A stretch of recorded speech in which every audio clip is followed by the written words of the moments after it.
Creating a rental order in Rental 360. In Rental 360, the rental order screen serves as a cockpit or control center where we can access and enter all of the necessary data in a single location.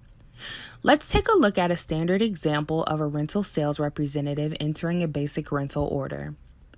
To start, if I know the customer, I can start typing a couple of letters of the customer's name and the system will filter to find the appropriate account. If I need more information, I can do a full search to look up the customer by address, phone number, or another related aspect.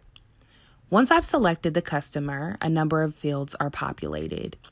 Here, we'll take note of our scheduled on-rent and off-rent days, which will inform our reservation system. Similar to a hotel reservation system, we have a limited number of assets that we may be booking out in the future. So this gives us a start and end date to help project and forecast availability to see if we'll be over-rented. In the dashboard, we have a graphical representation that uses these dates to determine if at some point in the future I will have over-rented and need to start looking at re-rents. If I will be delivering the equipment to a job site, I can go through a list of jobs that this customer is working on. By picking the job from this list, it will automatically populate the delivery address and contact information. If the customer is picking up the equipment instead of having it delivered, that can be indicated here as well. Here, you can see information about scheduling. That information is pulled from scheduled on-rent time above.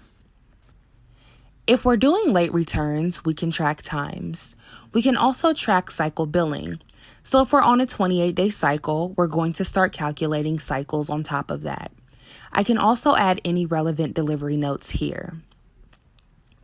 If I do not want to reserve equipment using our scheduled on and off rent, I can uncheck that box and it will take us off of our reservation system. You can leverage Rental 360 in conjunction with CRM. Assuming I have an integrated CRM system, I can attach this to a CRM opportunity for tracking and analysis.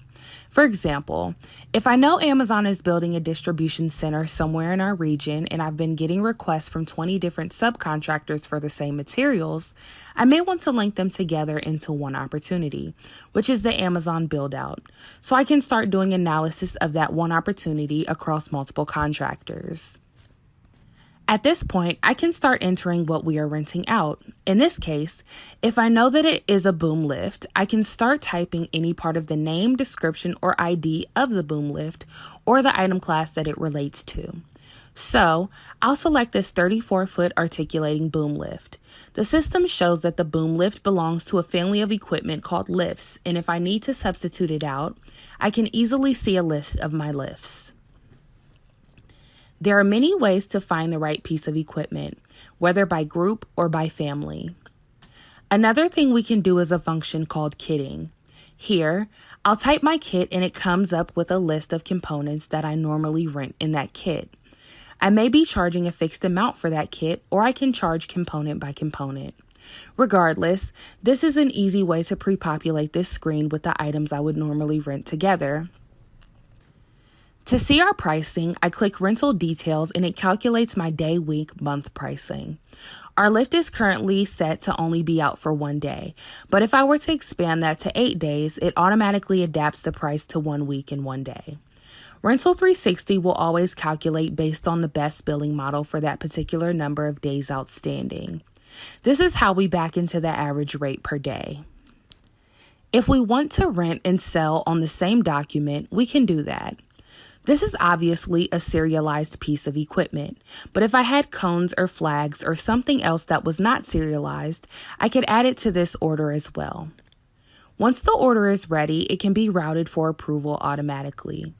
If it's over a certain dollar amount or a certain number of days, or if the asset value is above a certain amount or the OEC cost is above a certain amount, we can route this for approval and then have this automatically approved or have it escalated if the rental coordinator doesn't approve it. If this is a counter rental, I could handle it myself by picking the piece I assign it to the rental order we've just done, printing the invoice, and we're good to go. However, in this example, the rental order is the first in a 3-step process. Once it's complete, I want to send it to the yard so that they can select the right piece of equipment. In order to do this, I'd create a new document called a shipment. We'll go through shipments and mobile delivery tickets in another video. In the meantime, if you have any questions about creating a rental order in Rental 360, please reach out to us today.